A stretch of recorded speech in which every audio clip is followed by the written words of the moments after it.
Oui, bonsoir à tous. Un petit mot rapide pour introduire la soirée et présenter nos intervenants de la soirée. Pour vous dire qu'on a tenu à organiser, en plus de ce qui s'est déjà fait dans le département sur les 80 ans de la sécurité sociale, en plus de ce qui s'est déjà fait dans le département depuis septembre, puisqu'on avait commencé le 20 septembre à Saint-Martial-en-Trègue à inaugurer un espace de la paix Ambroise Croizat avec le maire et un certain nombre de personnes présentes ce soir. Donc la Corrèze a été au rendez-vous tout au long des derniers mois. Il y a eu une conférence à Chantex la semaine du 21 septembre. Il y a eu aussi une soirée organisée par la CGT. Donc la Corrèze a été au rendez-vous et on a tenu à avoir un événement départemental, deux événements départementaux. Deux événements départementaux pour marquer ces 80 ans, puisqu'on célèbre les 80 ans de la sécurité sociale.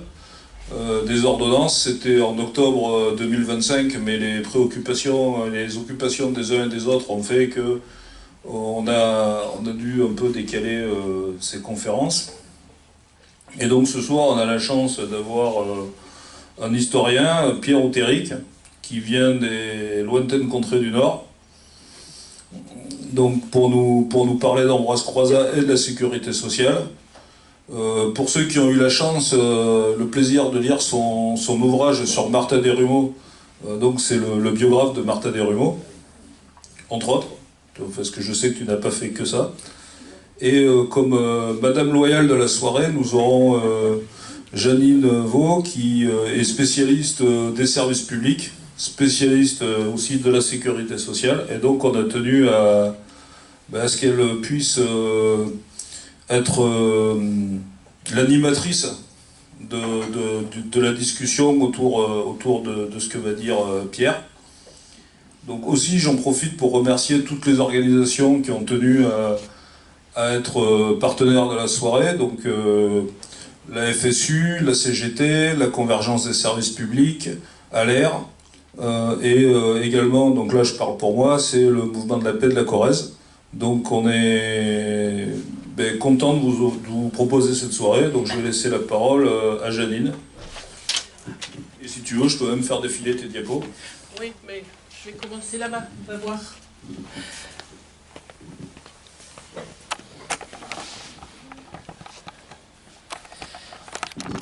Alors, donc,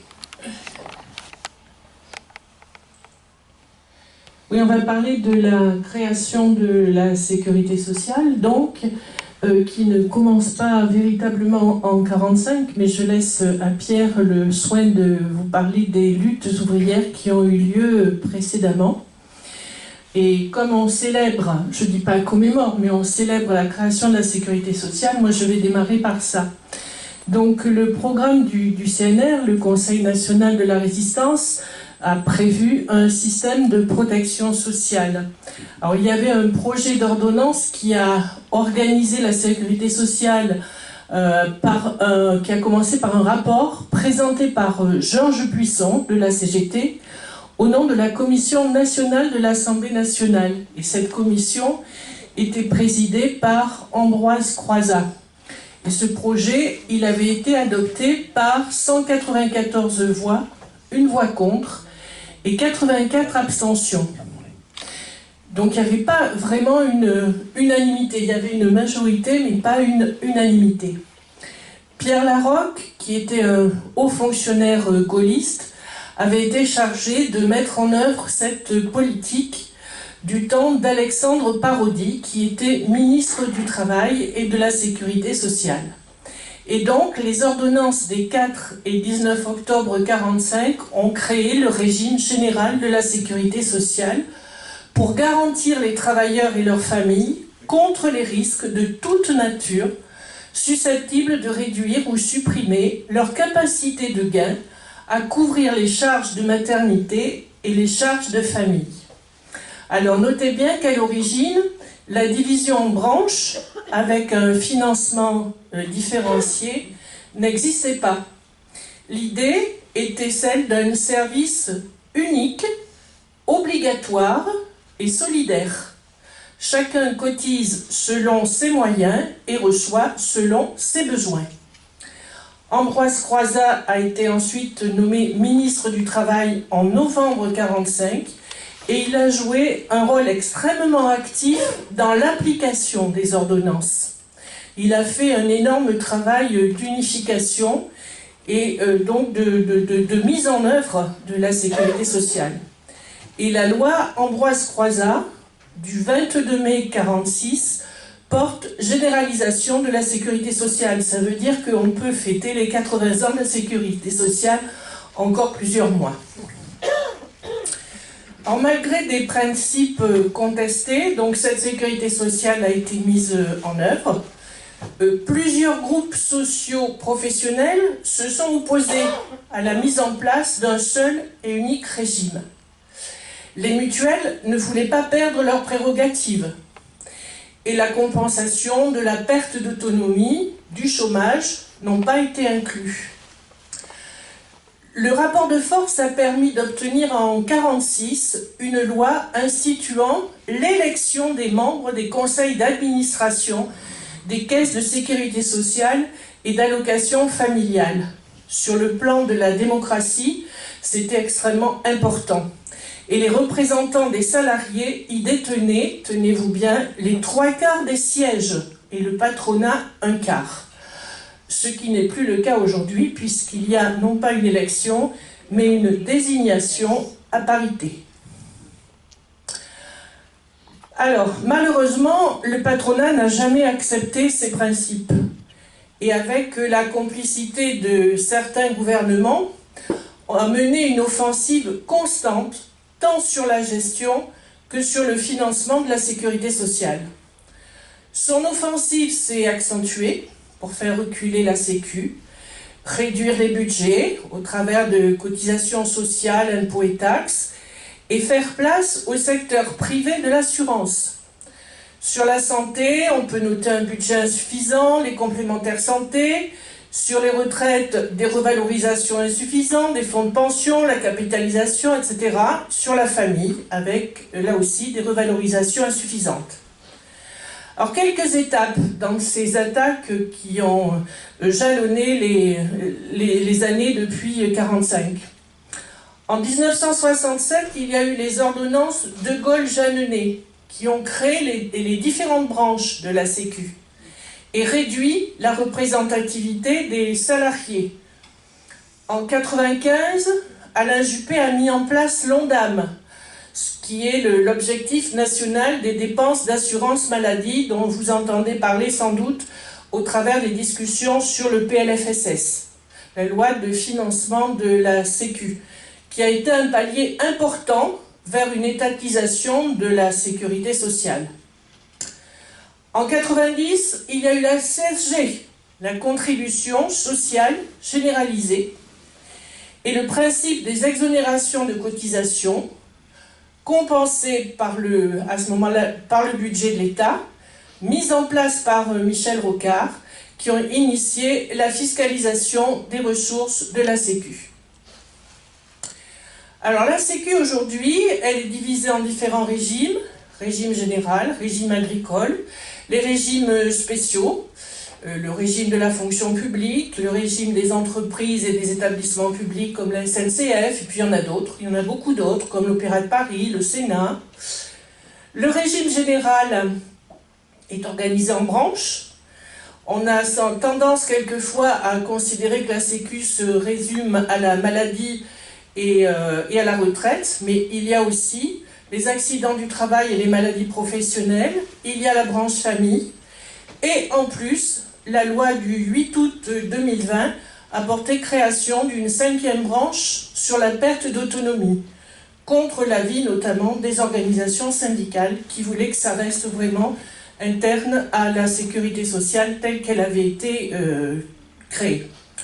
Alors, dans l'organisation de ce régime, s'y adjoint une branche cotisation et recouvrement chargée de collecter les cotisations. Alors, les différentes caisses, je pense que vous les connaissez. La CNAM, la Caisse nationale d'assurance maladie, elle est relayée par les caisses primaires d'assurance maladie. La CNAF, la Caisse nationale d'allocation familiale, qui gère les prestations familiales, les aides au logement et les minima sociaux. Elle est relayée par les CAF, les caisses d'allocation familiale départementales. La CNAV, la Caisse nationale d'assurance vieillesse, qui gère les retraites. Et ce sont les CARSAT, Caisse d'assurance retraite et la santé au travail, qui gèrent au niveau régional.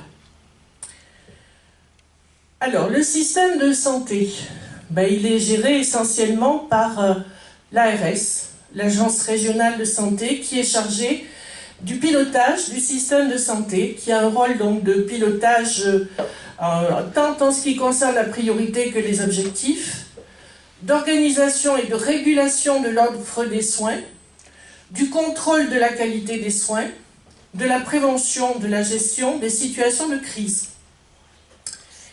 Les budgets alloués à l'hôpital public sont insuffisants pour faire face aux besoins, c'est indéniable, que ce soit au travers de la tarification à l'acte, des fermetures de services d'établissement. 34 100 lits hospitaliers ont été fermés de 2017 à 2023. Les EHPAD sont de plus en plus déficitaires, dans le département, ils le sont tous. Il y a une mortalité infantile dont on ne parle pas beaucoup, mais qui est en forte progression. La France a reculé au 23e rang des pays de l'OCDE. Et des médecins et personnels médicaux qui sont en nombre très insuffisant. Sans parler des déserts médicaux qui sont de plus en plus prégnants, sans mesure véritable de régulation d'installation. Alors, les enjeux actuels. Alors, la mise en cause de la sécurité sociale se poursuit aujourd'hui, c'est évident, dans le but de transformer, comme c'est le cas aux États-Unis, la sécurité sociale en un simple filet de sécurité pour les plus pauvres, largement fiscalisé, et d'ouvrir la voie à l'assurance privée pour celles et ceux qui en auraient les moyens, et à la capitalisation au prix d'une baisse considérable du pouvoir d'achat. Et pour ça, il y a deux leviers essentiels qui sont activés. Il y a la gouvernance et il y a le financement. Et il se focalise notamment sur 3 points. La réforme des retraites, la 5e branche sur la perte d'autonomie, et puis le financement et la fameuse dette. Alors la 5e branche, elle a été créée en août 2020, en prélude à une loi sur le grand âge et l'autonomie qui ont été sans cesse reportées. Bon nombre de partenaires sociaux auraient préféré un 5e risque intégré dans la branche maladie. Pourquoi? Parce qu'ils ont vu dans cette nouvelle branche spécifique un cheval de Troie contre la Sécu, dont elle amplifie l'étatisation et qui facilite l'ouverture au privé. Sa gouvernance a été confiée à la CNSA, c'est-à-dire la Caisse nationale de solidarité à l'autonomie, et les représentants des organisations syndicales de salariés sont minoritaires. Son financement se fait en grande partie par des transferts, d'une part de CSG affectés à la CADES, c'est-à-dire la Caisse d'amortissement de la dette sociale, et de différentes branches de la sécurité sociale. Et puis on a mis en place des services publics départementaux, contre lesquels on se bat, nous, contre le fait que ce soit départemental, parce que ça peut créer des inégalités d'un département à l'autre. Services publics départementaux de l'autonomie. Alors la réforme des retraites, bon, je ne vais pas m'y attarder, mais comme on parle beaucoup de sa suspension ou de son décalage au choix, les ordonnances du 19 octobre 1945 ont posé les premières bases de notre système par répartition. Et l'âge légal de retraite, de départ en retraite, était porté à 65 ans. Seront mis en place ultérieurement la GIRC et l'ARCO, les retraites des professions indépendantes, minimum vieillesse. En 1982, François Mitterrand a ramené l'âge de la retraite à 60 ans pour les assurés qui justifiait d'une durée de cotisation de 37 ans et demi. En 1993, les réformes Balladur ont imposé un allongement à 40 ans de la durée de cotisation, un passage de la prise en compte des 10 à 25 meilleures années dans le privé et l'indexation des pensions sur les prix. En 2003, la réforme Fillon prévoit un allongement de la cotisation à 41 ans. En 2010, la loi du 9 novembre met fin au droit à la retraite à 60 ans, âge qui est porté progressivement à 62 ans en 2018. En 2014, vous voyez que les choses vont vite, la réforme Touraine prévoit un nouvel allongement progressif de la durée d'assurance à 172 trimestres. Et en 2023, la réforme Macron prévoit un recul progressif de l'âge légal de la retraite, de départ en retraite, de 62 à 64 ans pour les générations nées à partir de 68. Et l'accélération de la durée de cotisation prévue par la réforme Touraine. Donc là, on ne sait pas s'il y aura suspension ou pas, puisque les discussions sur le PLFSS ne sont pas terminées. En ce qui concerne le financement, en 90, les cotisations sociales, les salaires socialisés, représentaient 93% du financement de la Sécu. Malheureusement, elles ne représentent plus que en 2019, elles représentaient 50%. Je crois qu'actuellement, on est à 48%. Laissant place à un financement par l'impôt, la CSG, la contribution sociale généralisée, la CRDS, la contribution au remboursement de la dette sociale, et puis différentes taxes et différents transferts. La CSG qui a été instaurée en 1991, au taux de 1,1%, n'a cessé d'augmenter pour atteindre 9,2%. Et les exonérations de cotisations patronales ont explosé. Une partie est compensée par le budget de l'État, ce qui accentue le déficit de l'État, la dette, et une grande partie n'est pas compensée, ce qui contribue largement à creuser le fameux trou de la Sécu. Alors, le PLFSS, point d'interrogation. On attend quelques jours pour savoir ce qui va en être. Alors, en ce qui concerne les complémentaires santé, en 2013, il y a eu l'ANI, l'accord national interprofessionnel pour les salariés du privé, qui met en place une participation de l'employeur au financement de la protection sociale complémentaire, accord qui laisse la main aux employeurs sur le choix de la complémentaire, avec possibilité de privilégier des groupes assurantiels et donc un système lucratif. En 2022, cet accord est transposé dans la fonction publique avec la mise en place progressive de la PSC, la protection sociale complémentaire.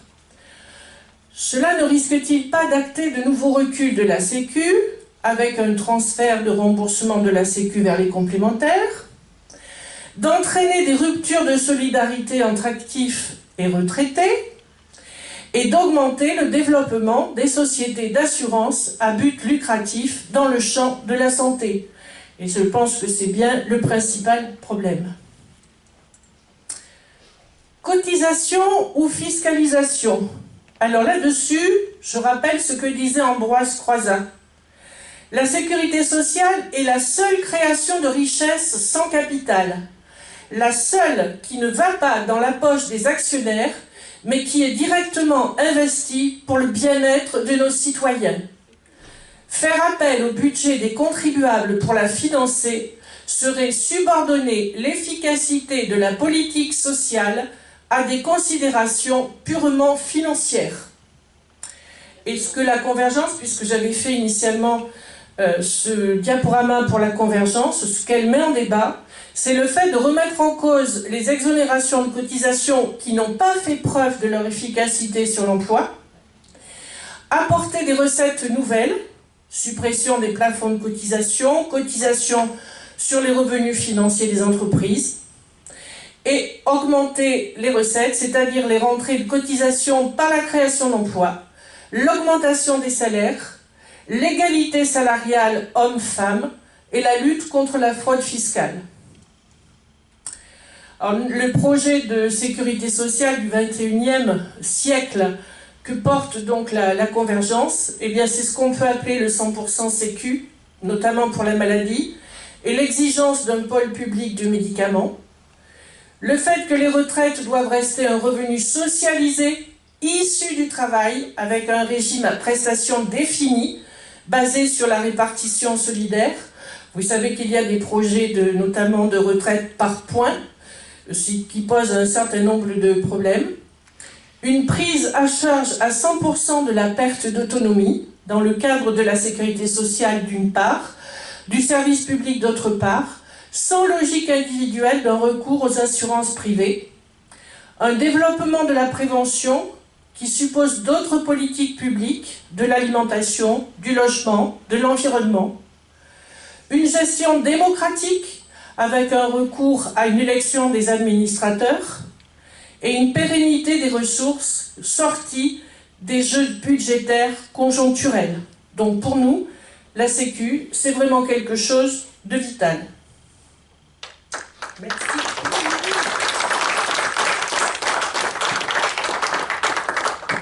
Bon, je vais laisser le soin à Pierre de nous donner quelques éléments, notamment sur la philosophie qui a prévalu sur la création de cette sécurité sociale et du rôle en particulier d'Ambroise Croizat.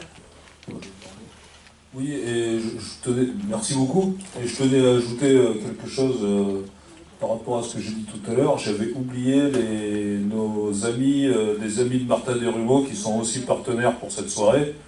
Et je les remercie parce que c'est eux qui vous font profiter de leur belle librairie au fond de la pièce. Et c'est eux qui ont amené Pierre. Et puis Lorient. Et puis Lorient, nous étions la semaine dernière. Très chers camarades, très chers amis, c'est avec beaucoup d'émotion que je suis ce soir à Brive.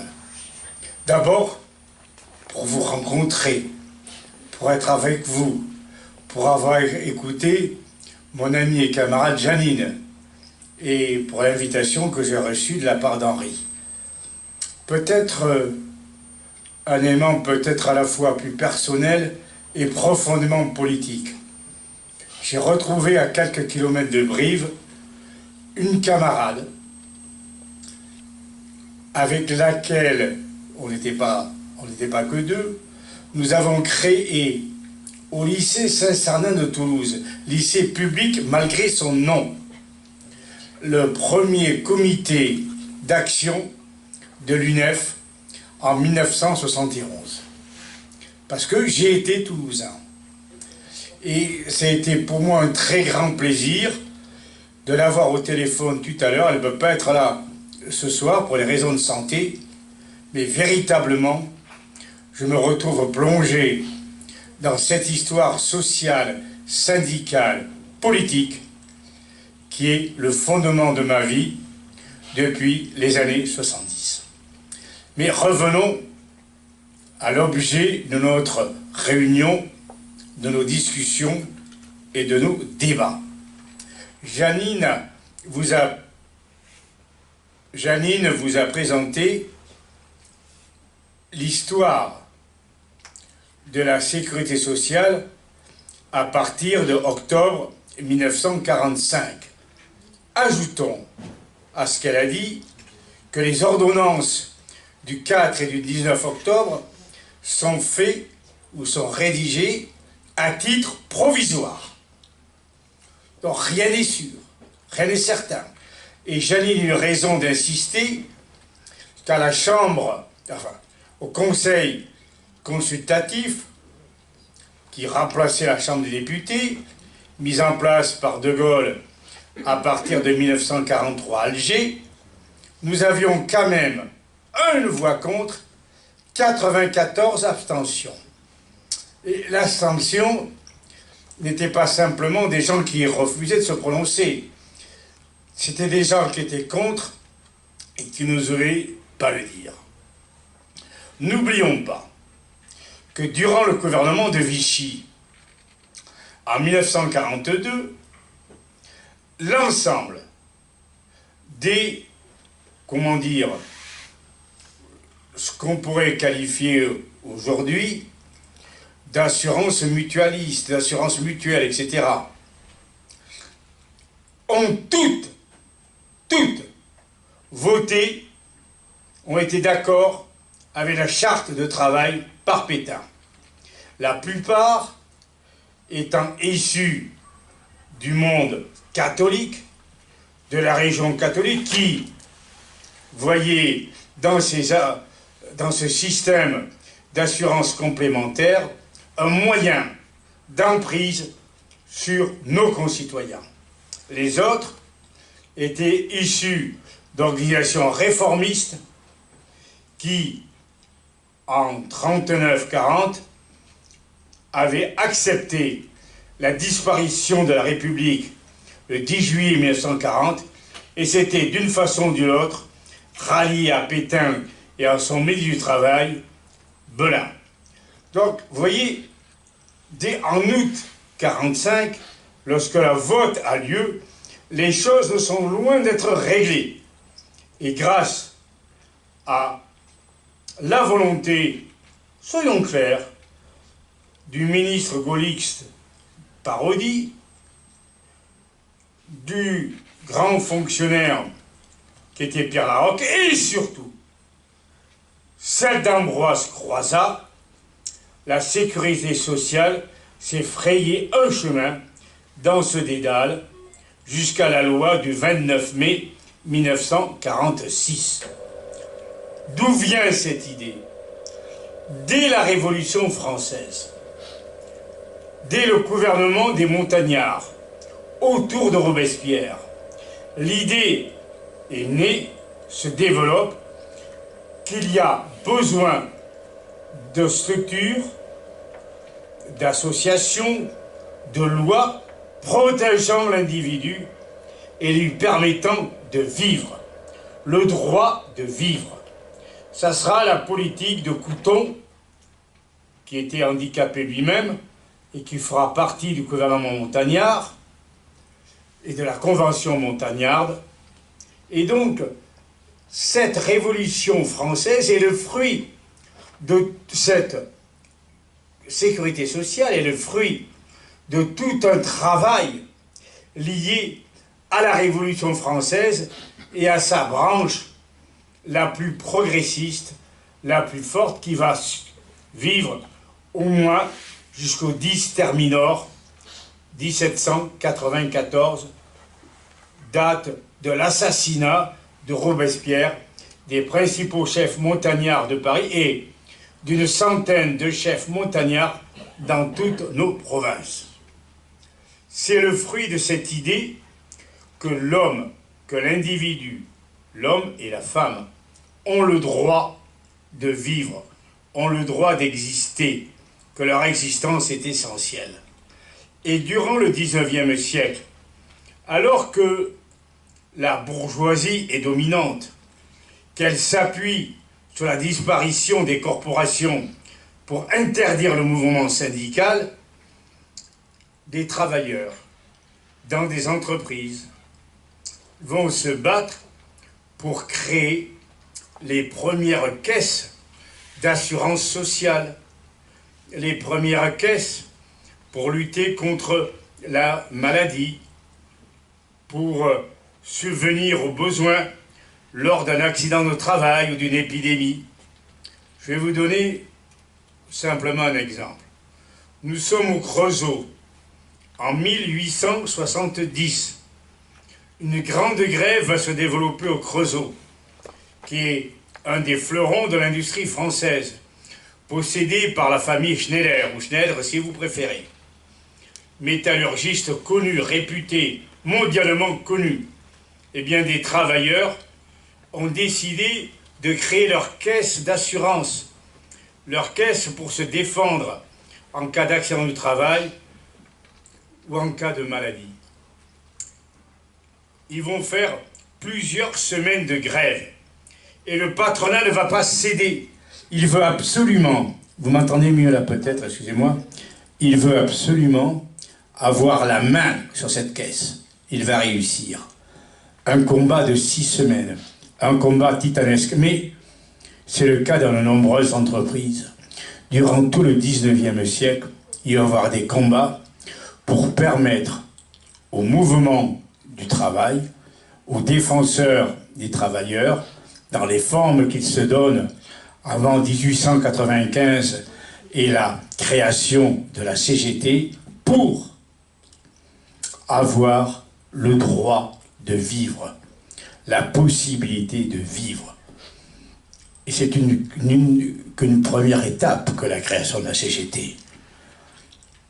En 1930-31, à Lille, Maurice Thorez, à l'époque secrétaire général, tout jeune secrétaire général du Parti communiste, prend position et demande contre le courant sectaire qui est en train de se développer, qui se développe au sein du Parti communiste, que les cotisations sociales, dans ce qui va être l'ancêtre de la sécurité sociale, les assurances sociales, soient payées d'un côté par les travailleurs, d'un autre par les patrons.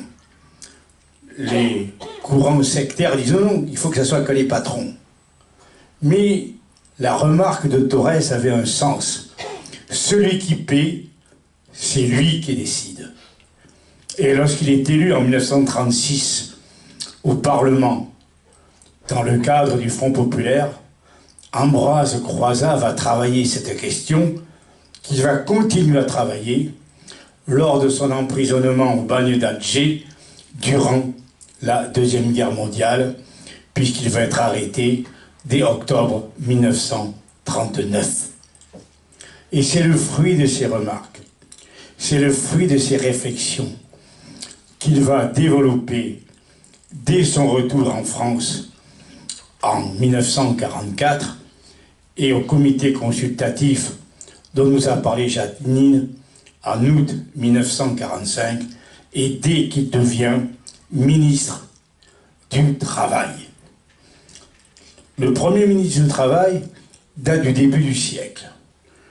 Vous qui avez sans doute vu la sociale, vous avez sans doute remarqué le peu de cas qui est fait d'Ambroise Croizat à Saint-Étienne dans les cadres des cadres de la sécurité sociale. On veut l'oublier, le laisser de côté, le faire taire, faire comme s'il n'avait pas existé.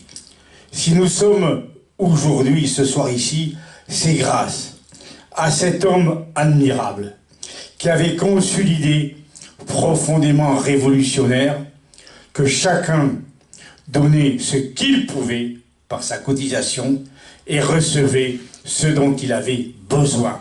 C'est fondamental. C'est au cœur de la réflexion d'Ambroise Croizat, c'est au cœur de la loi du 22 mai 1946. Nous ne devons pas l'oublier. Et dès ce moment-là, tout a été mis en œuvre pour essayer de réduire, diminuer, détricoter la loi.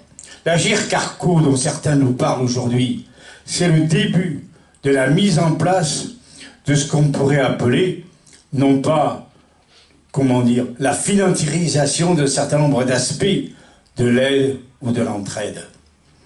Les soi-disant mutuelles qui existent aujourd'hui, la plupart sont d'une façon ou d'une autre liées aux groupes financiers. Ce qu'avait récusé Ambroise Croizat, qui voulait en 1946 qu'il n'y ait que la sécurité sociale. Il était contre les mutuelles, fondamentalement. C'est dans ses écrits, ce sont dans ses textes. Et si nous l'oublions aujourd'hui, nous oublions quelque chose d'important. Ambroise Croizat souhaitait aussi que ce soit les cotisants qui fassent fonctionner la sécurité sociale.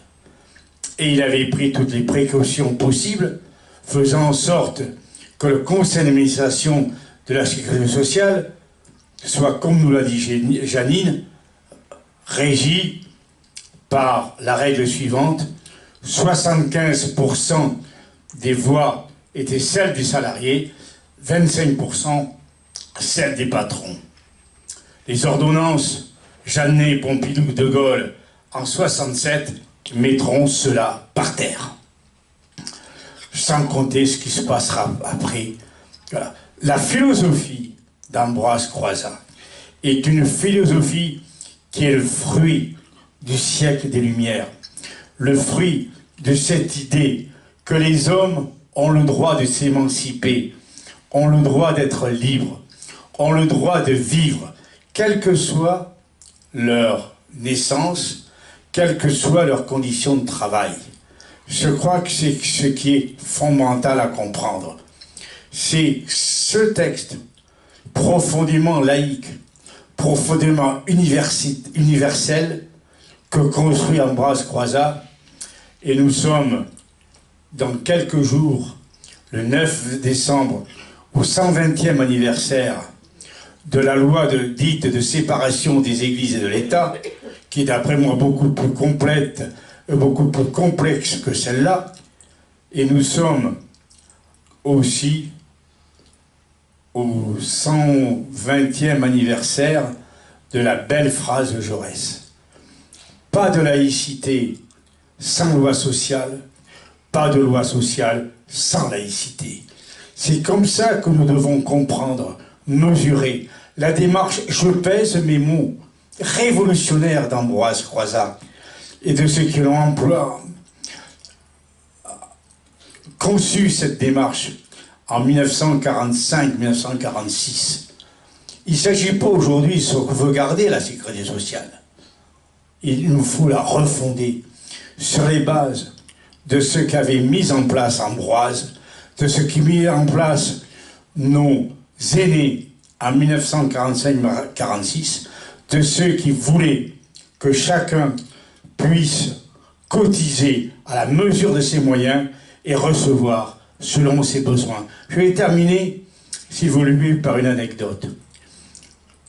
Malgré mon accent, je viens du nord de la France. Vous avez vu que j'avais des racines quelque peu méridionales.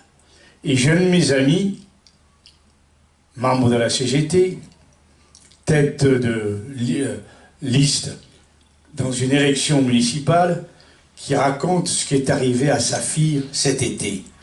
Sa fille et sa petite-fille sont parties aux États-Unis. Sa fille a été malade. Elle est rentrée dans le système hospitalier américain. Elle avait pris une assurance.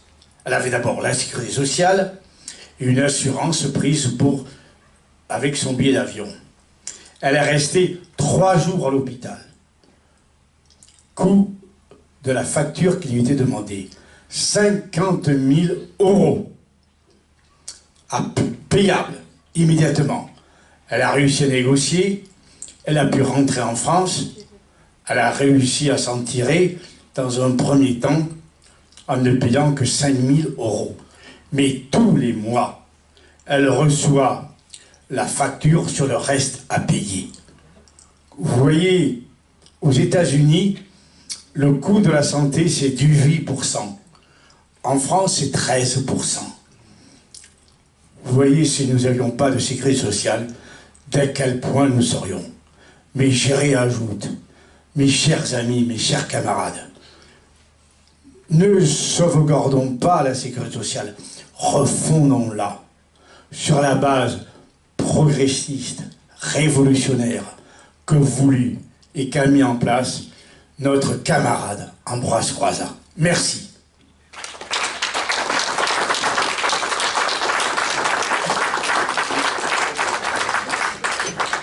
Bon, mais maintenant la parole est à la salle pour toute demande d'information auprès de Pierre ou toute réflexion qui vous vient sur la sécurité sociale, sur sa création, sur Ambroise Croizat.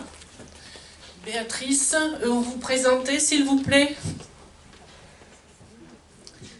Béatrice Gauthier, FSU, FGR, retraitée. Que pensez-vous de... Alors d'abord j'ai 2 affirmations, c'est que la dette que l'État creuse nous coûte cher depuis que Pompidou a empêché l'État d'emprunter gratuitement à la Banque de France, qui a disparu. Et puis ensuite, on a remplacé progressivement la gestion par le patronat, mais aussi on a introduit des taxes qu'on a fait passer pour des cotisations sociales. Ça, c'est Rocard avec la CSG. Or, les impôts ne vont pas à la sécurité sociale. Ils vont à l'État qui en fait ce qu'il veut. Donc là aussi, est-ce qu'il n'y a pas un vol des salariés, un vol des cotisations des salariés? Peut-être pourrait-on avoir plusieurs questions Ah oui, et croiser les entrecroiser. D'accord. Sophie? Bonsoir, Sophie Marcucci.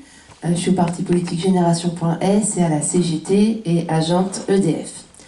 Alors, j'ai pas forcément très bien bossé mes cours d'histoire militante, mais à la vue de votre exposé qui est très clair, je me pose des questions. Comment ça se fait qu'en moins de 20 ans, en une vingtaine d'années, on est passé de la création de la Sécu au décret de Gaulle? Qu'est-ce qui s'est passé dans la population? Est-ce qu'il y a eu des manifs ou des gens qui se sont opposés? Ou alors est-ce que le peuple, du coup, il considérait ça comme acquis, il voyait pas le mal parce qu'on était dans une période de croissance? Donc en fait, en gros, quel était le contexte social et politique qui a amené à ces modifications que nous, on regrette maintenant amèrement? Merci. Continue un peu.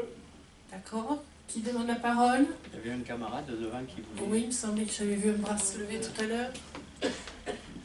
Je voulais savoir si des assurances privées lucratives ont le droit d'utiliser le terme mutuelle.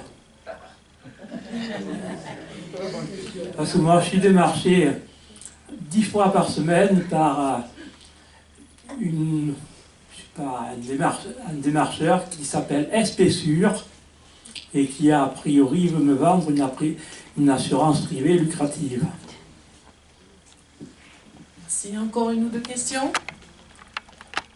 Non? Le juge. Ah, Odile? Juste pas une question. C'est un remerciement pour avoir dit que finalement la grande idée universaliste et humaniste d'Ambroise Croizat remontait à la Révolution française.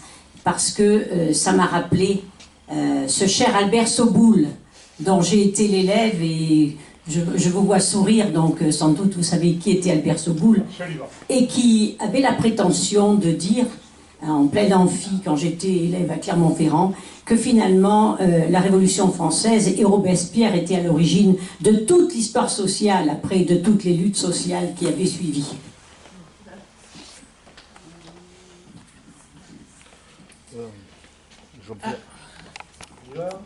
Encore une? mais bien sûr, pas de problème. Et puis, on refera un tour éventuellement après. Merci. Bonsoir à tous.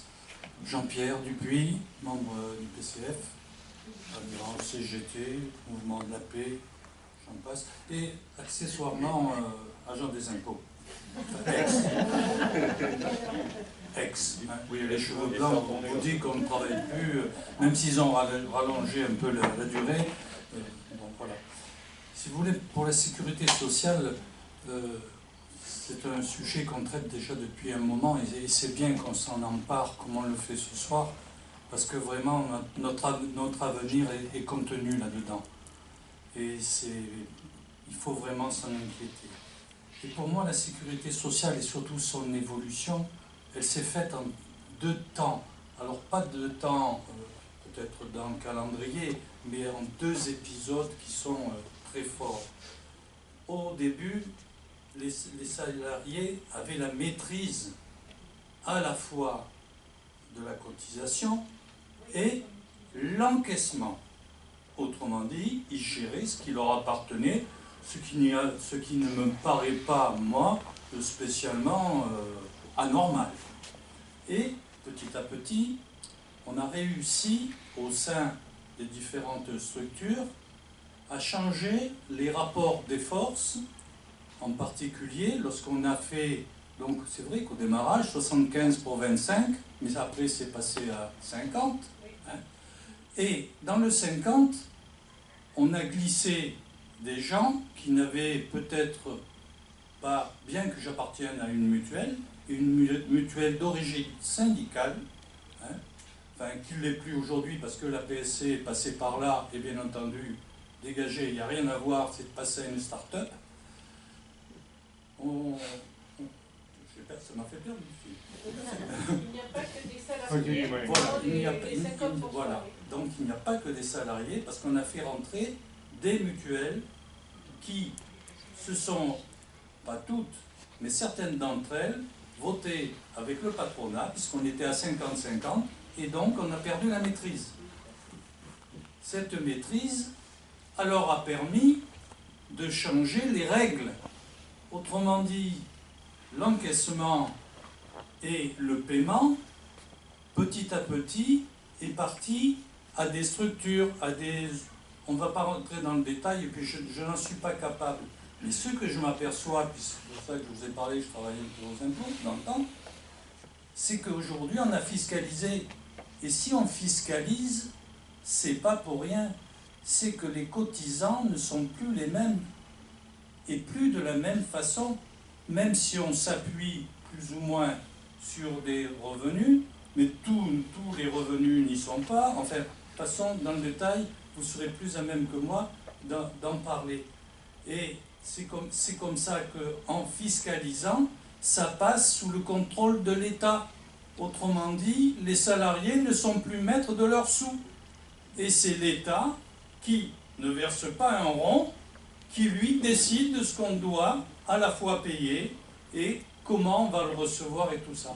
Voilà. Donc pour moi, il y a ces deux grands épisodes. Alors peut-être que je me trompe, je fais une interprétation, mais je le ressens comme ça après une ou deux réunions que j'ai eues du même style que ce soir. Bon, je vais peut-être rebondir sur ce qui a été dit.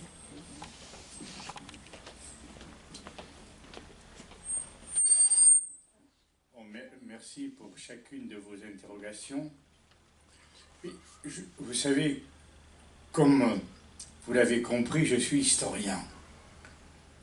Et je vais vous remettre en mémoire deux dates.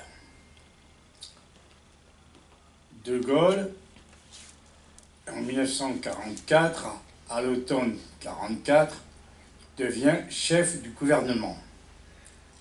Ambroise Croizat entre parmi d'autres communistes au ministère, enfin comme ministre, en novembre 1945.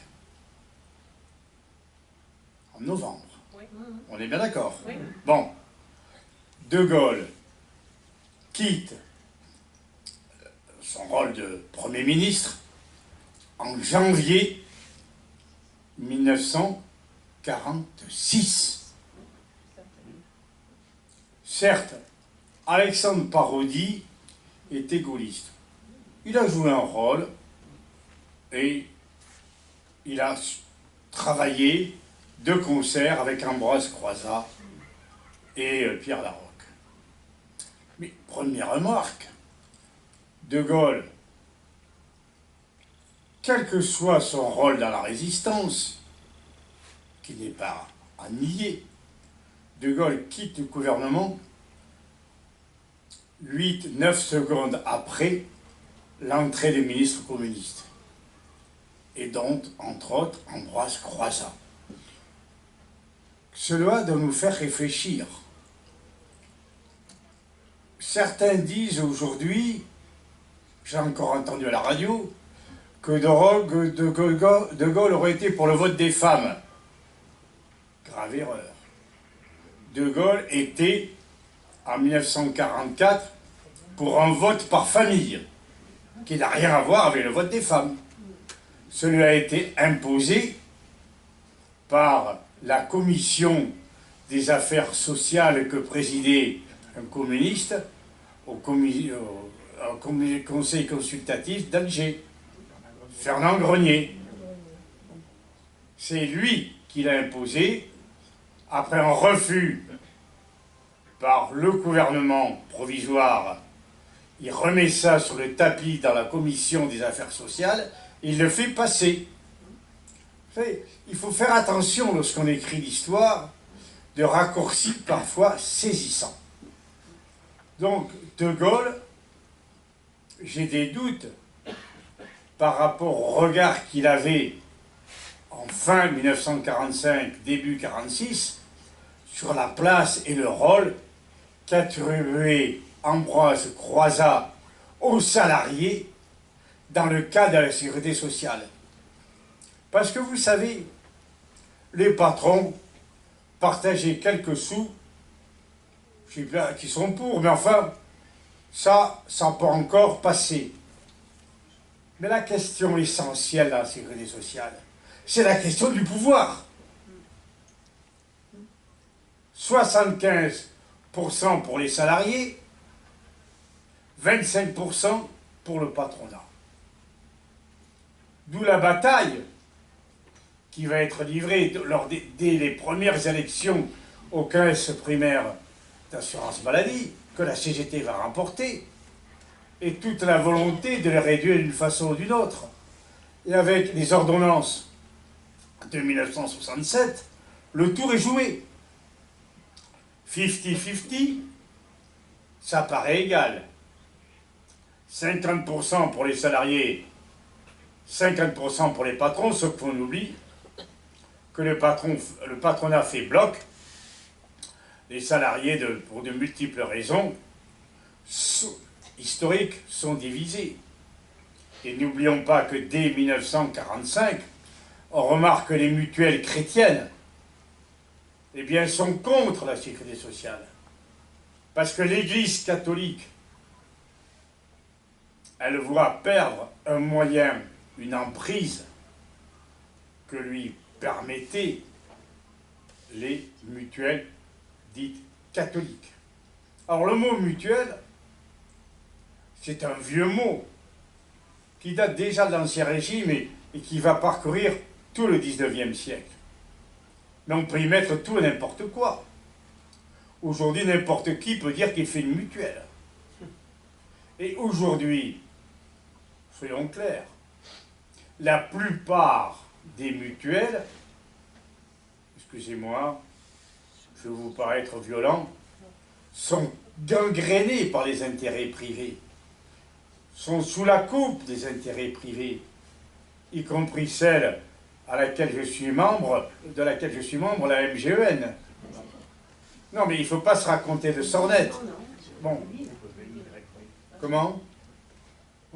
Donc, et aujourd'hui, à côté des mutuelles, nous avons des assurances sociales, qui peuvent dire mutuelles ou pas mutuelles, qui sont des entreprises privées au sens le plus strict du terme.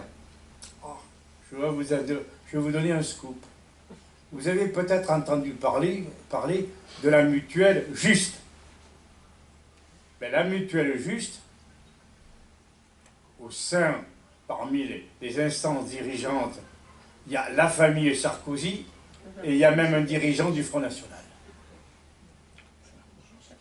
Et malheureusement, certaines mairies, ça a le nom de Juste, croient que c'est juste. Aujourd'hui, je me bats avec d'autres pour faire vivre ce qui demeure au cœur du système mutualiste de naguère, les mutuelles ouvrières. Et je peux vous dire qu'à la fête de l'humanité, un des responsables des mutuelles ouvrières, Francis Bassel, disait ouvertement « Je suis contre les mutuelles. Tout doit revenir à la sécurité sociale. » Car c'est le fondement de l'œuvre d'Ambroise Croizat. Voilà par rapport aux mutuelles, vous comprenez? Alors aujourd'hui, qu'est-ce que nous remarquons? Que nous sommes face à deux dangers. On est en plein dans les dangers, hein. Pas face, on est en plein dans le tourbillon des dangers. Le problème du coût des médicaments et le fait de ce qu'on peut appeler les laboratoires pharmaceutiques. qui joue un rôle de plus en plus important, qui joue un rôle de plus en plus fort. Je vais revenir au cas dont je vous parlais de mon ami Eric, dont la fille est allée aux États-Unis. On lui a fait, pendant 3 jours, 4 fois par jour, des analyses complètes. Et Eric a montré ses analyses à un médecin de Roubaix, pas tenté, un ingénieur en médecine, donc pas quand même un nul. Bon. Je dis, mais c'est 4 fois les mêmes analyses. Et il y avait des analyses qui ne servaient à rien. Donc dans sa facture de 60 000 €, il y avait des analyses qui ne servaient à rien. N'importe quel quidam, même quelqu'un parmi nous, n'aurait pas remarqué. Vous voyez ce que je veux dire? On peut vous faire passer tout et n'importe quoi en profitant de cela. Et aujourd'hui, nous savons, si vous suivez l'actualité, que certains de ces grands laboratoires, Sanofi ou etc., ou d'autres, refusent de faire un certain nombre de recherches parce que ça ne rapporte pas assez. Là, on va, cette fin de semaine, même dès aujourd'hui, se préoccuper du Téléthon.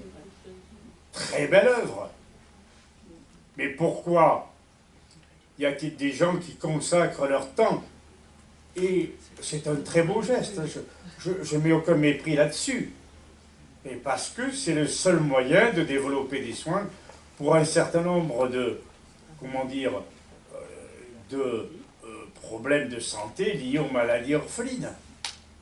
Donc vous voyez, le poids des trusts pharmaceutiques,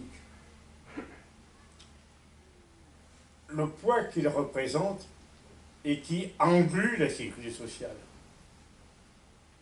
Et le deuxième point,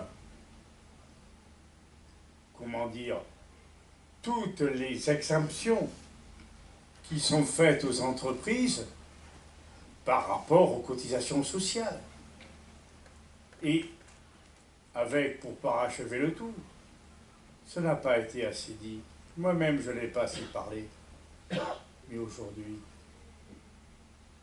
qui décide du budget de la sécurité sociale? Ce sont les cotisants. Non, ce ne sont pas les cotisants. Ce n'est pas l'État, c'est le Parlement, c'est-à-dire la représentation parlementaire. Les gens qui ont été élus comme députés ou sénateurs. Ce n'est pas l'État en tant que tel. Concept qui, d'après moi, couvre tout et n'importe quoi, mais c'est le corps législatif élu par la population. Donc, on passe d'un système qui était prévu d'être financé par les cotisants à des budgets décidés par des parlementaires. Avec tout ce que ça peut entraîner comme dérive. Vous voyez ce que je veux dire? Et si on oublie ça, on passe à côté de quelque chose d'important. C'est pour ça que je vous disais tout à l'heure, pour terminer, il ne s'agit pas de sauvegarder la sécurité sociale, mais il faut la refonder dans l'état d'esprit d'Ambroise Croizat. Chacun donne, suivant ses moyens, reçoit pour ses besoins. C'est au cœur de la démarche d'Ambroise Croizat, et ça doit être le combat que nous allons reprendre aujourd'hui. Et je me félicite que vous soyez là ce soir et que ces mots vous frappent et vous marquent. Et pour reprendre Jaurès, que j'ai eu le plaisir d'étudier quand j'étais étudiant à l'université Le Mirail avec mon enseignante Rolande Trempé, elle disait « Jaurès est un grand dirigeant révolutionnaire ». Alors certes, Jaurès, à son époque, ne parlait pas de sécurité sociale, mais il avait cette formule, pas de loi laïque, pas de laïcité sans loi sociale, pas de loi sociale sans laïcité. Par au cœur de la démarche, né de la Révolution française, il y a cette idée. Vous voyez l'articulation entre les deux. Et je pense que ce 9 décembre, lorsque certains vont bénir d'une façon ou d'une autre, et je dis bénir par ironie, la loi de 1905, qu'on n'oublie pas Jaurès, et il ajoutait que le journal qu'il avait créé en 1904 était fait sans argent venu du privé. Je crois que c'est ça au cœur de la démarche d'Ambroise Croizat, de cet homme qui est mort jeune, puisqu'il est mort à 50 ans, d'épuisement. Son enterrement est digne, en 1951, de celui qui fut fait à Victor Hugo, tellement que d'une façon ou d'une autre, consciemment ou inconsciemment, les travailleurs mesuraient comment Ambroise Croizat, par la loi de la sécurité sociale, leur avait ouvert la porte d'un avenir meilleur. On peut reprendre une série de questions, si vous voulez. Oui. Moi, quoi qu'il en soit, je suis là jusqu'à demain 2h. Pierre, il faudra nous dire aussi que Ambroise Croizat n'est pas que la sécurité sociale. Oui, je suis d'accord avec toi. Mais, puisque tu poses la question, j'y répondrai. Bon, c'est gentil. Qu'est-ce qu'elle a dit? T'as bien fait de me dire. Non, mais avant. Hein? Mais pas que la sécurité sociale. André Pambozoglu, donc je suis avec Janine de la FSU. Je voudrais revenir sur... oui, je voudrais revenir sur cette idée qui semble être parfois ancrée dans la population, que finalement la sécurité sociale, c'est arrivé comme ça. Voilà. Alors que finalement, comme vous l'avez souligné, ça remonte effectivement à la Révolution française, à tous les mouvements sociaux qui ont agité notre pays pour que finalement le monde du travail se voit reconnu, qu'on en finisse avec les journées de 15 heures pour en arriver à la journée de 8 heures. Et ce combat-là a amené effectivement, dans le cadre de la guerre de 40, à la mise en place du Conseil national de la résistance.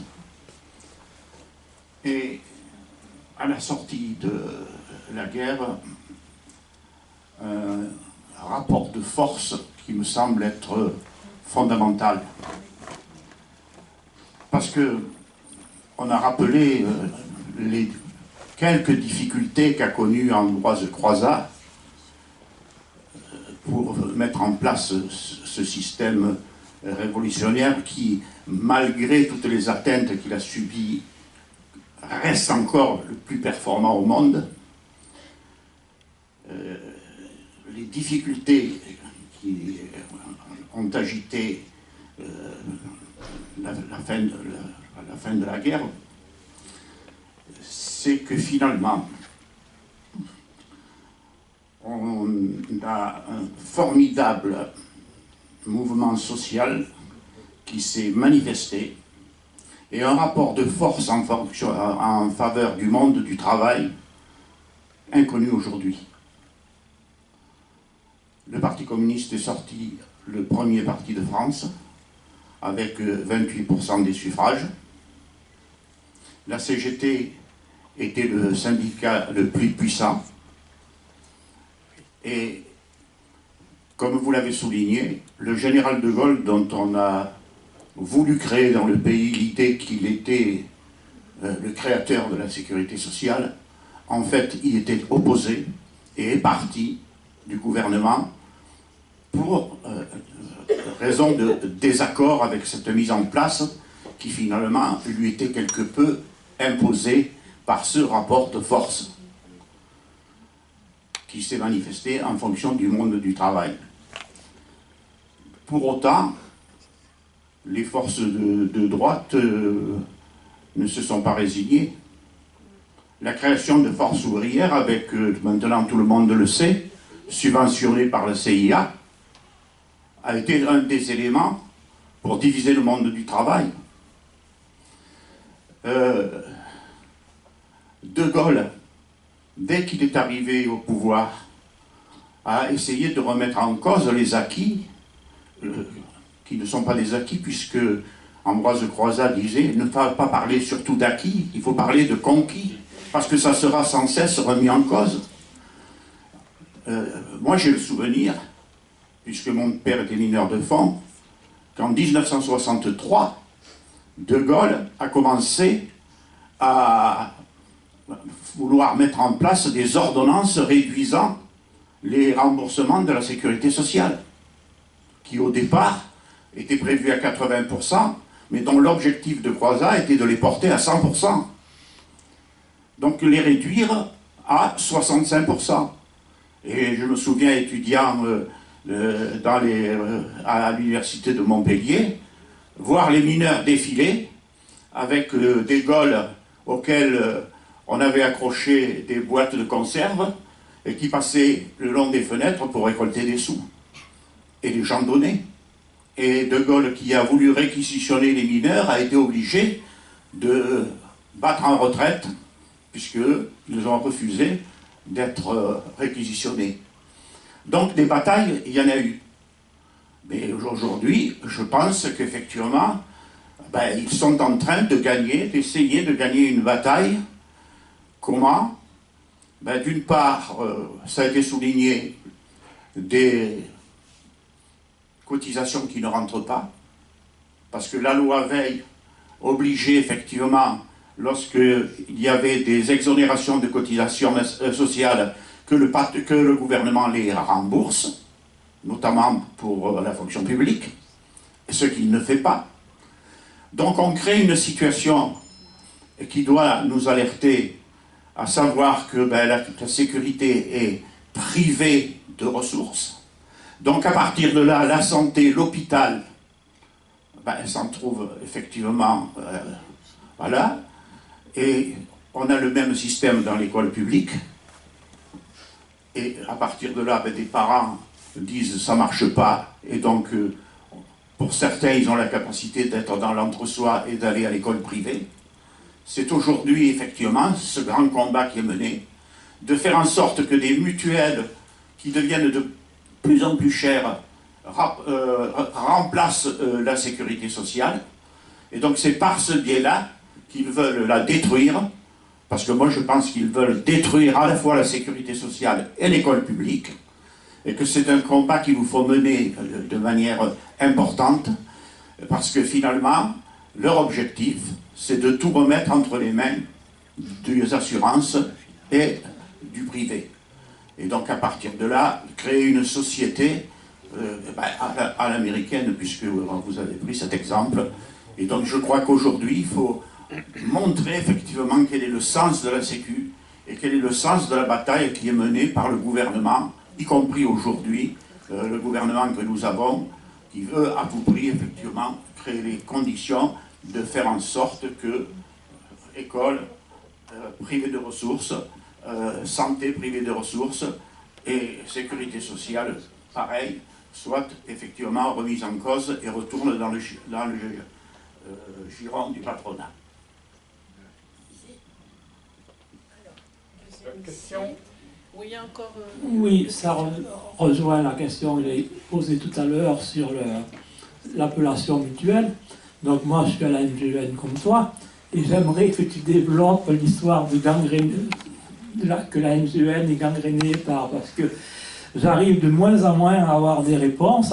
Une des questions que j'ai posées l'année dernière, j'ai pas eu le temps d'y revenir depuis. Est-ce que la MGN fait toujours partie de la mutualité française, qui a des positions politiques très claires,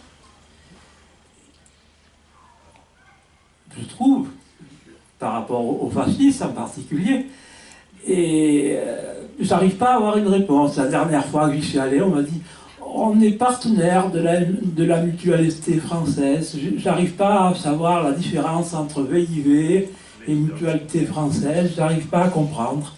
Donc, sans que tu me donnes des explications, c'est pas ton rôle, mais que tu reviennes sur cette l'idée que la NGEN est gangrénée.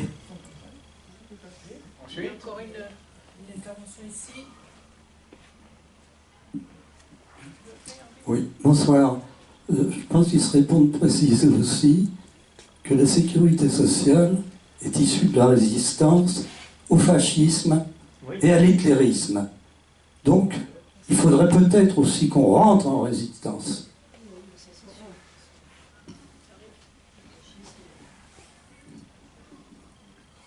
Merci. Une précision pour la MGEN, parce que j'étais adhérent de la MGEN jusqu'à il y a un an. Suite aux fusions, Henri Vacher, moi je suis fonctionnaire de l'équipement, enfin de l'écologie maintenant, et on avait notre propre mutuelle qui a été absorbée par la MGET, équipement et transport, qui a été absorbée par la MGEN, donc j'étais à la MGEN. Et on a vu la qualité se dégrader par rapport à avant où on avait le conseiller de la mutuelle qui était dans nos locaux, c'était facile d'aller le voir. Et depuis un an, on a expérimenté avant les autres le transfert, puisque c'est des contrats qui sont signés au niveau ministériel.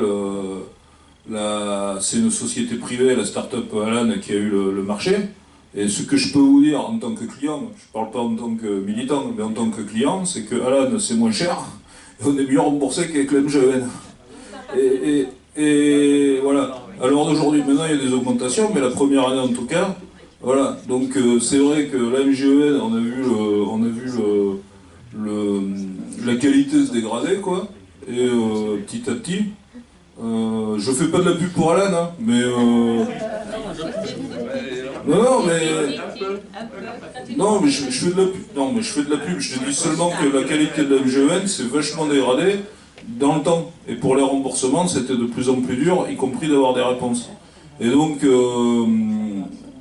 c'est vrai que le problème qu'on a eu sur le choix de la mutuelle au niveau ministériel, parce que aussi je suis syndicaliste, on a eu la difficulté que, du fait de l'ouverture à la concurrence, du choix de la mutuelle et du choix des sélections qui ont été faites, et du problème qu'ont eu les agents, puisque moi je suis agent de base, hein, donc les agents en bout de chaîne qui subissent les décisions, de se voir imposer une décision prise nationalement, sans avoir de réponse localement sur qu'est-ce qu'on fait, puisque derrière, il y a des familles, il y a des foyers, où il y a 3 personnes, et 4 personnes, tout le monde n'est pas forcément à la MGEN, donc il y a eu des grosses difficultés quoi, en fait, pour appliquer ça.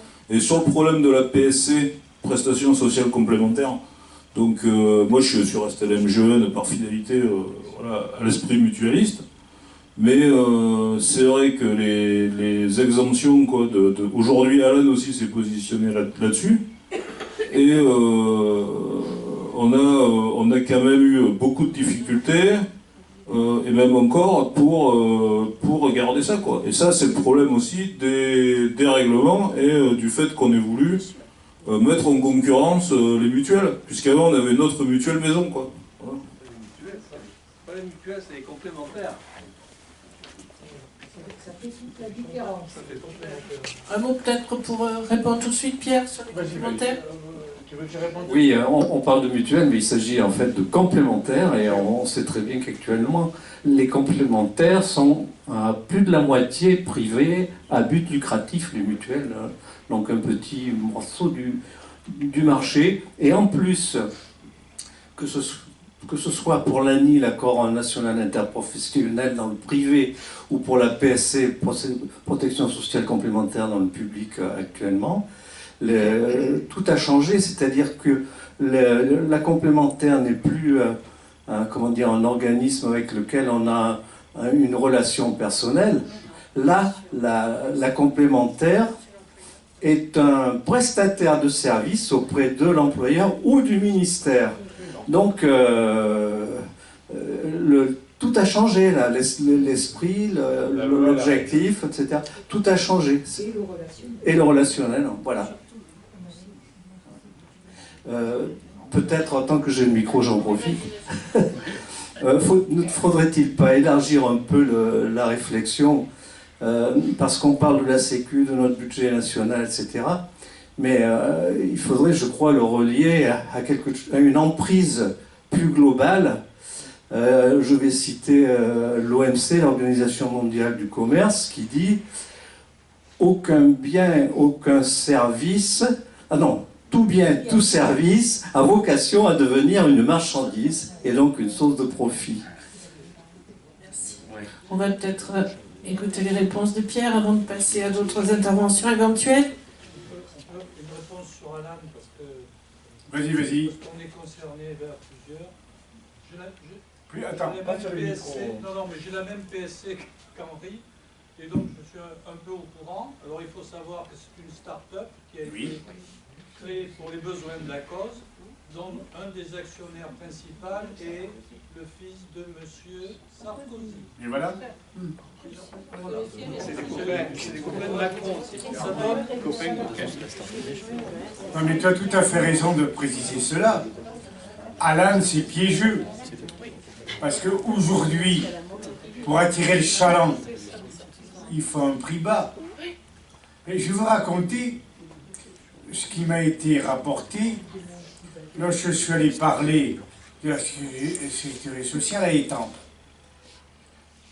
Aujourd'hui, il y a l'entreprise Eiffage qui a construit un magnifique hôpital sur ses propres fonds, gratuitement. Et il la loue dans une région, une ARS. Et, alors, premier petit problème, ils se sont rendus compte qu'il y avait un bureau et il n'y avait pas de fenêtre. Pour percer une malheureuse fenêtre de 30 cm sur 20, coût 35 000 €. Ça vaut le coup, hein? Bien. Mais ce n'est pas tout. Dans les premières années, eh bien, le coût, l'entreprise qui avait construit, Eiffage, qui avait construit cet hôpital, demandait en loyer de 3 millions d'euros. C'est passé d'un seul coup à 30 millions d'euros. On est dans le cadre de la privatisation. On est dans le cadre de l'utilisation des fonds privés. Et combien on pompe du fric des cotisations sociales pour permettre à des entreprises privées de se développer. Le directeur qui s'était opposé à ce contrat a été gentiment remercié. Alors, je reviens à notre ami qui parlait des mineurs. Tu as raison. Excuse-moi, me permets de te tutoyer. Mais on oublie qu'avant 1963, il y a eu les grandes grèves de 48. Et quelle était la question fondamentale lors de cette grève de 48? Il y avait les augmentations de salaire, certes. Il y avait l'idée de diminuer un peu le personnel. C'est vrai qu'il y avait beaucoup de gens qui étaient rentrés dans les mines pour éviter le STO. Et la CGT y compris n'était pas contre. Mais quelle était la question clé? Et ce n'est pas sans importance. Le statut des mineurs prévoyait que les médecins des mines n'étaient plus payés ne soient pas payés par Charbonnage de France. Comme c'était le cas auparavant, ils étaient payés par les compagnies des mines. Et le ministre Lacoste décide à la mi-septembre d'un trait de plume de remettre cela en cause et d'indiquer que les médecins des mines seront payés par Charbonnage de France. C'est ce qui met le feu aux poudres. Et ce qui est intéressant, ce qu'on oublie souvent de dire, c'est que Lacoste n'était pas ministre des Affaires sociales. était ministre de l'économie. On est en 48. Ça, c'était pour les mines. Vous voyez, dès Agir Carco s'est mis en place dès 47. Et c'est le premier pas vers une autre façon de développer le financement, non pas par répartition, mais par, comment dire, le fait que chacun verse la même somme, quels que soient ses revenus. Vous voyez ce que je veux dire? Et ça commence dès 47.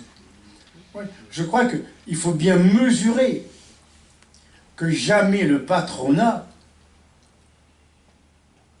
même en 47, souhaitait faire vivre la sécurité sociale. Mais aujourd'hui, nous avons passé une étape fondamentale avec le fait que le budget de la sécurité sociale soit voté par les parlementaires. Je vais vous donner une information. En 2018, c'est pas vieux, la sécurité sociale était excédentaire. En 2018. Alors après, il y a eu tout ce qui a été mis en place avec la Covid et tout. Mais vous voyez tout ce qui se passe. Bon, et je vous conseille de lire le travail de mon ami Mobile. C'est son nom de plume. Bon. Comment? Olivier Nobile. Olivier Nobile. Voilà. Merci de me redonner son prénom. Qui a fait tout un travail là-dessus. Et qui est un chercheur. Qui travaille à l'université de Strasbourg. Vous voyez? Et lui, il démontre tout ça dans son travail de manière très précise, de manière actualisée. Donc, le trou de la sécurité sociale, c'est en grande partie un leurre qui, simplement, si on avait une augmentation du taux de femmes dans l'économie, donc un nombre supérieur de cotisations, cela résoudrait le problème aujourd'hui du trou. Il faut bien mesurer les questions clés. C'est pour ça que, je vous disais tout à l'heure, il ne s'agit pas de sauvegarder la sécurité sociale. Et c'est ça la complexité du débat. Parce que pour les gens, la sécurité sociale, ça a toujours existé, ce qui est faux. J'ai essayé de vous le montrer. Et deuxième point, ça existera toujours. Ce qui est faux aussi. Mais c'est tellement l'habitude d'aller chez son médecin, sortir sa petite carte, de croire que ça ne coûte rien. Que c'est un geste banal. C'est comme, si j'ose dire, traverser la rue. Vous voyez ce que je veux dire? Et c'est ça la complexité de notre combat. Pour les gens, pour la sécurité sociale, et ils ne vont pas s'en prendre directement à la sécurité sociale, ils sont malins. Ils vont faire croire que la sécurité sociale existe toujours. Et ça n'a rien à voir avec le travail d'Ambroise Croizat. Le programme du Conseil national de la résistance, tout ce bagage de conquête sociale qu'il y a derrière, ou de conquis sociaux si vous préférez. Donc je crois que c'est bien cela, c'est ça la difficulté de notre bataille. À la fois que les gens continuent d'utiliser cette conquête, mais leur faire rendre compte qu'on nous sommes loin et qu'il faut revenir aux bases mises en place par Ambroise Croizat. Alors, je vais revenir à la première question. Ambroise Croizat, c'est aussi, comment dire, sur la formation professionnelle, bon, sur d'autres aspects de la vie. Pour lui, l'homme, la femme, l'être humain, eh bien, il devait s'émanciper. La sécurité sociale lui permet de s'émanciper malgré les risques inhérents à la vie sociale, la maladie, l'accident de travail, la mort, la famille, la naissance, la retraite, etc. Mais il y a aussi s'émanciper dans le travail. Il porte la question du travail pénible, de sa pénibilité. Vous savez, dans le film La Sociale, dont je ne partage pas tous les aspects, je trouve qu'il est trop défensiste, mais il date d'il y a une dizaine d'années. Alors, vous ne leur direz pas, hein. Bien. Mais on montre la dureté du travail et cette volonté démocratique en 1945-1946 de construire la sécurité sociale. C'est une construction démocratique qui prend ses origines dans les luttes dans les entreprises, dans le combat des entreprises. Et ce n'est pas pour rien qu'au mois de septembre de cette année, il y a un ancien vice-président de la CFTC qui, dans le journal du dimanche, dont je ne vous conseillerais pas la lecture, mais parfois il faut savoir lire ce que sortent nos ennemis de classe, qui attaquait Ambroise Croizat en disant qu'Ambroise Croizat n'avait pas été résistant, ce qui est inexact, puisqu'il est en prison dès le 3 octobre 1939, qui va au ban d'Alger, et là il participe aussi à la résistance, et il sort du ban d'Alger en février 1943, et tout de suite il se met à travailler en Algérie, département français, nous l'oublions pas, pour rentrer au comité consultatif de la République. Alors, bon, il attaque d'une violence inouïe, et je peux vous dire que le petit-fils d'Ambroise, Pierre Caillot, a fait une réponse magistrale, et j'aurais dû vous l'amener, mais je la ferai passer à Henri. Elle est magnifique, cette réponse. Splendide. Pierre Caillot habite à côté de Nevers, et bon, et il participe au combat par rapport à la résurrection de son grand-père, Ambroise, et au combat qu'a mené son grand-père. Car c'est une résurrection. Aujourd'hui encore, comme je vous l'expliquais à Saint-Étienne, dans l'école des cadres de la sécurité sociale, on ne parle pas d'Ambroise Croizat. Donc je suis très heureux, y compris je suis très heureux aujourd'hui que dans cette réunion, j'ai des femmes et des hommes venus des différents horizons syndicaux ou politiques, car c'est un combat commun. Et c'est un combat de fond. Et nous devons profiter de ce créneau historique entre le octobre 2025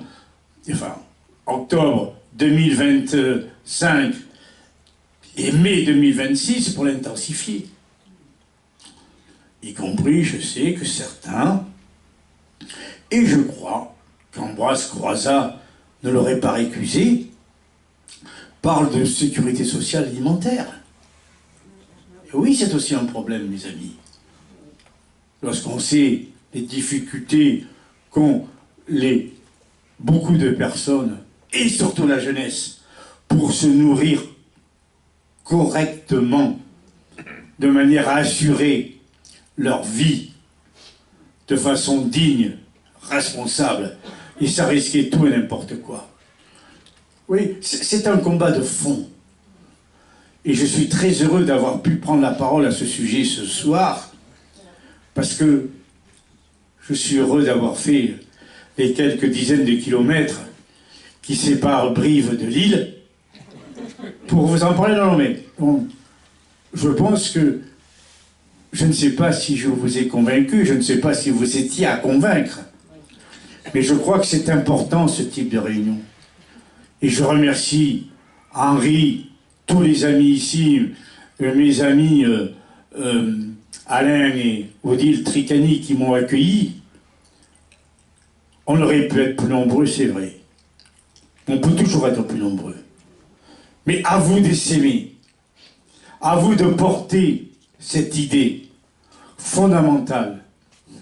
Chacun verse selon ses moyens, il reçoit suivant ses besoins. Voilà. Merci.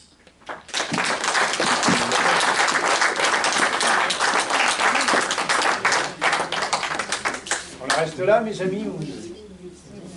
Alors, avant d'achever la soirée par des discussions entre nous et un verre de l'amitié, je tenais aussi à préciser qu'on avait deux amis qui étaient présents pour vous proposer des ouvrages en lien avec cette période, puisqu'on a Alain Mira qui présente et vend la brochure sur la destitution des élus communaux en 1939-1940, ce qui a concerné Ambroise Croizat, entre autres.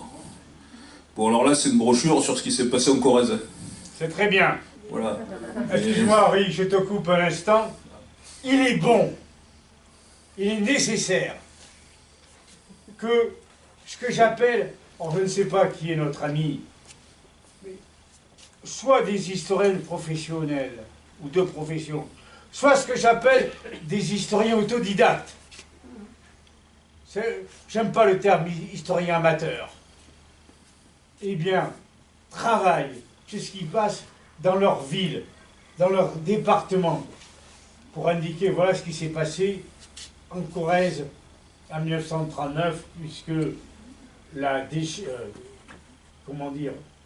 tout ce qui a été mis en place pour faire en sorte que des élus du peuple perdent leur mandat et des élus syndicalistes soient chassés d'organisations syndicales.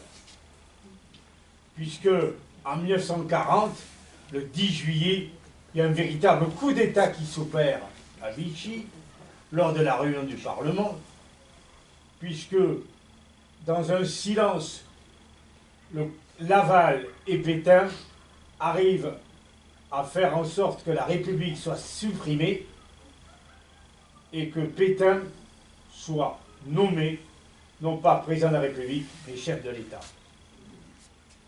Ça va être pendant 3-4 ans jusqu'en août 1944 et parfois plus tardivement dans certaines régions, eh bien, ne sommes plus en République. Et c'est là où on voit apparaître justement le fait que les assurants, enfin, comment dire, tout ce qui traîne comme lié à l'Église ou au système réformiste, signe la charte du travail de Pétain, que va devoir remet en cause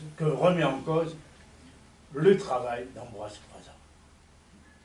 Merci Henri d'avoir signalé cet ouvrage. Voilà, et le deuxième ouvrage, un ouvrage écrit par Élie Dupuis, qui était, entre autres, résistant en Corrèze.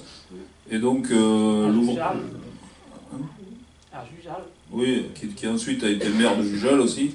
Et donc l'ouvrage est présenté, vendu par son fils, notre ami Jean-Pierre. Merci mon ami. Voilà, et je pense que c'est aussi en lien avec la soirée, puisque ça reparle de ces jeunes gens qui se sont battus pour la liberté, pour la paix, pour ce qui a fait les jours heureux.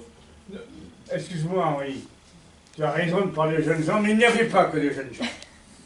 Oui. Je pense au député du Front Populaire, Renaud Jean,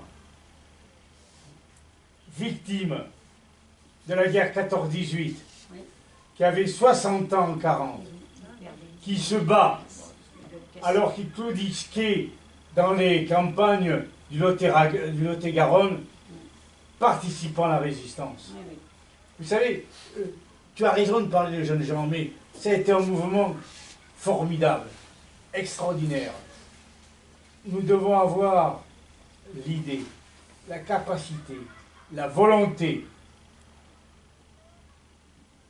de faire en sorte qu'un mouvement de même type bouleverse l'échiquier politique et redonne au peuple de France, aux populations au pluriel qui résident dans notre pays, toute leur place, tout leur rôle, et qu'elles puissent transformer leur mécontentement, leur colère en force, transformant leur destin et le destin de notre pays.